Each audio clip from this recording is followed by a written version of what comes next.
In this snippet, we will look at the second chapter of this book, Why Argonne Let Wan In. So there seems to be an apparent dilemma here.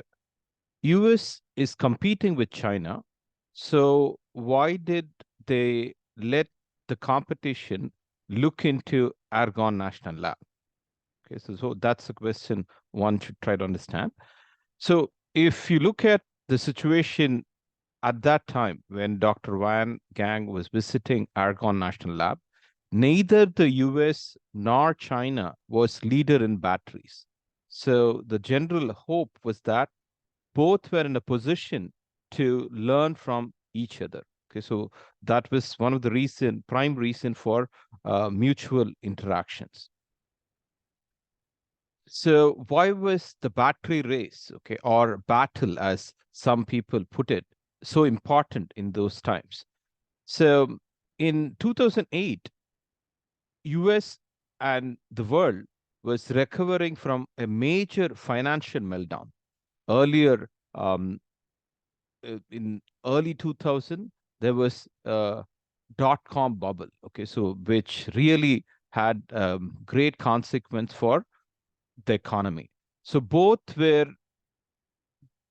this is a financial sector crisis. This too was a service sector crisis. So the US economy in particular and the world was trying to pivot around modern manufacturing. Okay, so what constituted modern manufacturing? It is manufacturing that probably is going to support the transition towards renewable energy.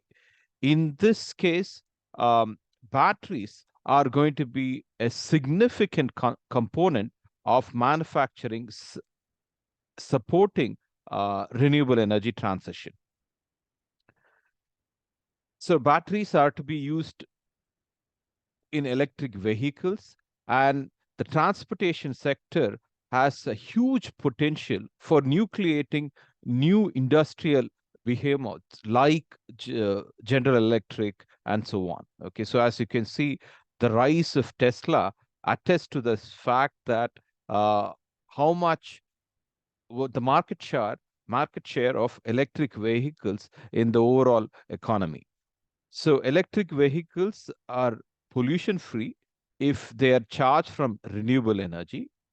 This may or may not happen. Okay, so we cannot assume that electric vehicles are always pollution free, because sometimes they are charged at night from hydrocarbon powered um, sources. Okay, this often happens in India. So unless renewable energy powers electric vehicles, we cannot really consider electric vehicles to be pollution free.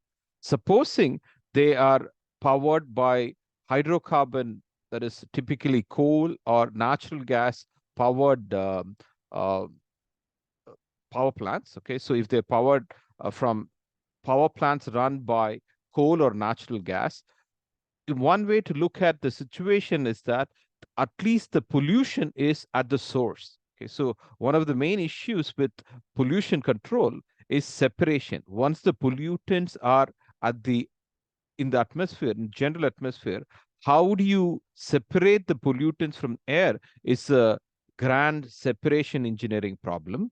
So one way to look at all these things is if all the CO2 that is generated um, from the coal or a natural gas powered power plant is at the source, that is at the power plant, perhaps it's easier to separate carbon dioxide around the power plant and still address this challenge of CO2 pollution. Okay, so that's one way of looking at it. But ideally, what is preferable is that the batteries that go into electric vehicles are powered by renewable energy. That can be solar energy or it can be wind energy.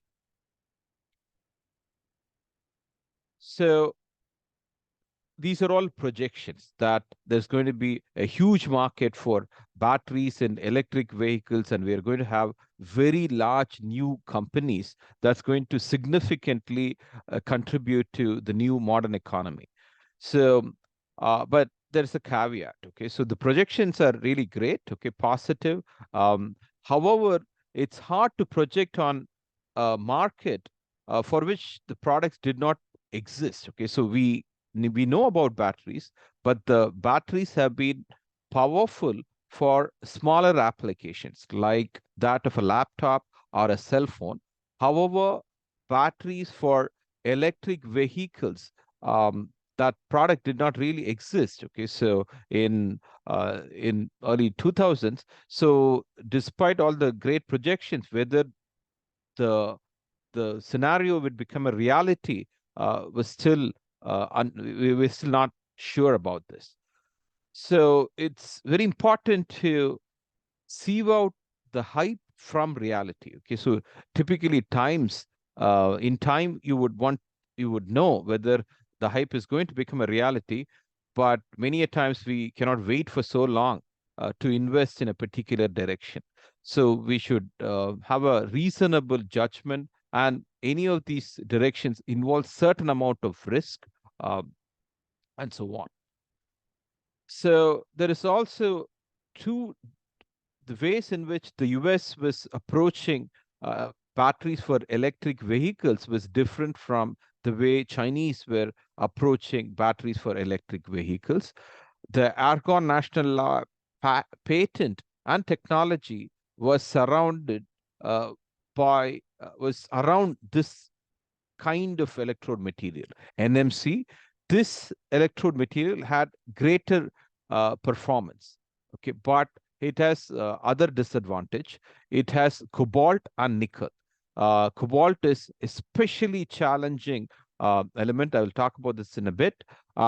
Nickel prices also go up depending upon certain scenarios. Right now, there's a war between Russia and Ukraine, which is affecting the nickel prices. So, a theme one should be sensitive to is that while we are trying to address the crisis around energy, uh, the other side, solutions that are being suggested for addressing this crisis is may give rise to another kind of crisis, a crisis centered around material resources. So it's important to be sensitive to this fact. Um, we'll address this later again. So, in contrast to this electrode technology for batteries, the Chinese were backing on what is called LFP electrode. This is lithium iron phosphate. Okay, so instead of lithium, I mean here F means ferrous and so on. So, so this has only iron and phosphate, both are readily available compared to cobalt, especially. So this kind of electrode material for electric vehicle did not have expensive material, but the performance of these electrodes were in general less than the performance of these electrodes for batteries for electric vehicles. So one book which is a must read for everybody interested in this area is this amazing book, which is a very uh, evocative book, which talks about the challenges of cobalt mining. As you can see in the title, uh, the situation in Congo surrounding the mining of cobalt is very bleak.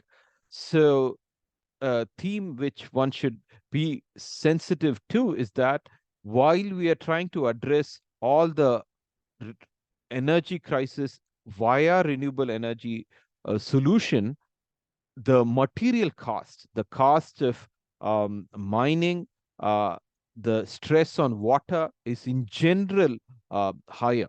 Okay, so all the solutions that are being proposed should not give rise to another kind of crisis around materials. So this is an issue we right now do not know, but things will become clearer in the next couple of decades.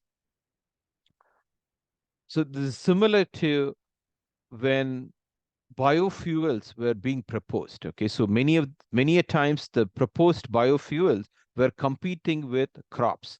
So we cannot have option between fuel versus food. Okay, so that's not um, a good option. So the proposed solution should not give rise to another crisis. Okay, so these are all challenging questions that will be answered in the next few decades. So what is the next chapter? The next chapter goes into Argonne National Labs in general, and also it will give you a view of this culture of national labs, which is sort of in between a university research and translational industrial research. So this is an important aspect of many countries, US in general. So we will look at this particular chapter in the next snippet. Thank you.